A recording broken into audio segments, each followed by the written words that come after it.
Hello everyone, foreignwrestling.com. Bill Apter here at the Apter Chat.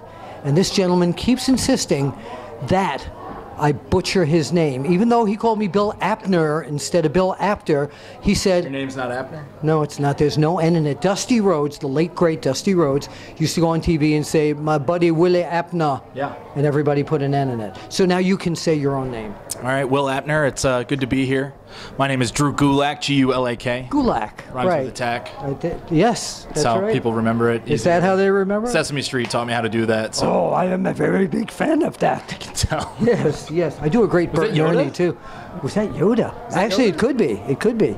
It could be. We're not far right. We are at the arena here that used to be the ECW arena and not far from Sesame Place. So that was my Cookie Monster imitation. That's right. It's right up the street. Yeah, Sesame Place. Yeah. Hey, I got to ask you, where is your Apter Chat tie?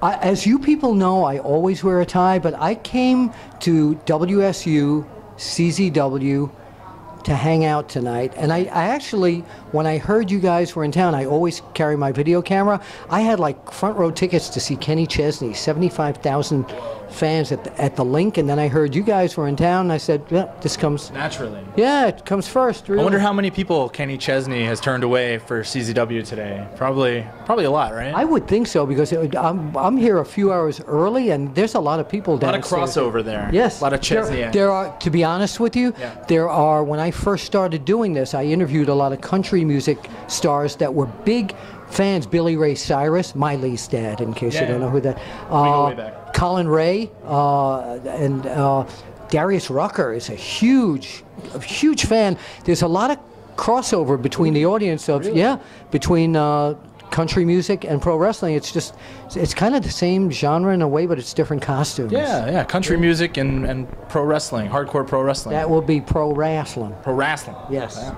You're talking country. Anyway, thank you, Willie. That's right, baby, if you will. It's a thrill to have you here. And you do more, that you're a former world champion at CZW, and you do so much more here at CZW that I have recently learned. Why don't you tell everybody about your tenure here in CZW? I said ECW. Or in the arena, so it's apropos. Yeah, so there will be an edit. There will be some sort of sloppy edit there, but it'll be fun. They'll blur your mouth out. Yes, and I'll then blur dub my mouth over out. it in Spanish. But here at CZW, you do so much more than just wrestle in the ring. Tell everybody out there what you do here at CZW. Right. Well, as an independent wrestler, Combat Zone Wrestling was my first foray into the professional wrestling industry. Not foray. Foray. Got it. Thank you, Willie. You're welcome. So, Combat Zone Wrestling introduced me to the world of professional wrestling, and immediately after that, I began training at the CZW Wrestling Academy. And one of the things they always taught us was to pay it forward, was to not only learn from the people who have been in the business longer than you, or people who have been around wrestling longer than you, but to also help those that have not been in wrestling as long as you, and maybe help others.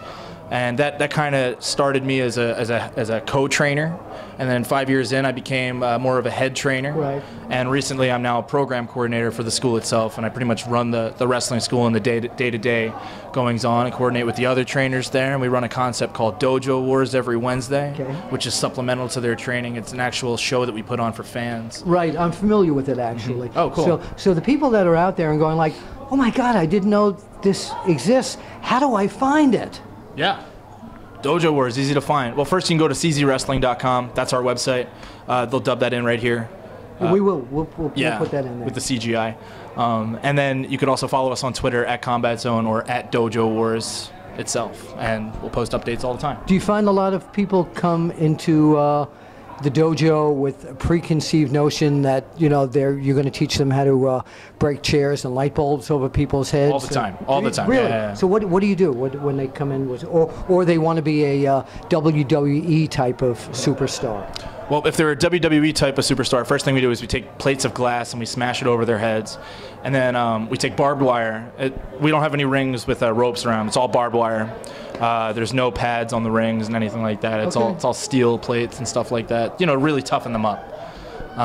That's tough enough. Yep, that's what we do. Yep. So if you guys want to learn, no, I'm just kidding. I know you are. I hope so. Okay. I know you are. Yeah. So We get that a lot, actually. That's a huge preconceived notion. Was like, all right, Combat Zone Wrestling is known for hardcore wrestling. Yeah. I don't want to be a hardcore wrestler, so I'm going to go train somewhere else. That's not true at all. We train all our wrestlers from the ground up with the traditions laid down in professional wrestling in mind. That's, help out others, work really hard, and the proper techniques of training and safety and all these other great things. That's great. So it's the teamwork and safety are the number one things. It's the total package. Yes. Yeah. So when you were growing up, who was your influence in pro wrestling? To watch? Who inspired me to watch? Yeah. Before you found CZW. Before I found Combat Zone Wrestling? All right, there's the Holy Trinity. Are you ready for this? Let's. All right. Exclusive here on the Apter Chat at OneWrestling.com. So it was the team of the Acolytes. Yeah. Bradshaw and Farouk, led by Ken Shamrock, the world's most dangerous man. Wow. That's who I really liked watching. But three real tough, kick-ass guys. They are. That would give you the feeling to want to go into that tough, kick-ass style. Very much. As you can see, I look just like Ken Shamrock and and Farouk especially. Yes. What's the head gimmick? What? The Farouk head gimmick there. The hat? Yes. Yeah, totally. Yeah, he wore a head gimmick for a little while. Oh, I see what you're talking about. Yeah. He doesn't have that on. So before we leave here, are you still in contention for Black G's title? For the world title? For the world title. Hope to be very soon. Right now I'm caught up in a little skiff with Nick Gage. You're familiar with Nick Gage? Very much so. Yeah, he's crazy. Did you know he is. He is. We've had him here on the Apter Chat. Have you? Yes. How did that go? Yeah. Crazy. Probably great, right? Crazy. He's probably a great interview. But why don't you look out there and tell Nick Gage what you're going to do to him the next time you two go into combat. Well, when you're in the combat zone with him. The next time I fight Nick Gage, just like I've told him every time, I'm going to put his shoulders to the mat and beat him and show him that he's not the man, at least not the man that he was when he left and went away. And he still thinks he is, Bill. He went away to jail. Did you know this? I did not. Yeah, he went away to jail for 5 years. Did that toughen him up? I think it might have smartened him up a little bit, which is kind of scary, because he's not the smartest guy in the world. So him being smarter is a little intimidating. But I'm not afraid of Nick Gage. I fought him a bunch of times before. I'm not afraid of a. And your message to the world champion? The world champion? Yeah, don't get too comfortable with that title belt, buddy, because I'm taking that championship eventually. He said it right here on the Apter Chat. Let's point out right to the camera. We'll see you at the matches. Yeah, you.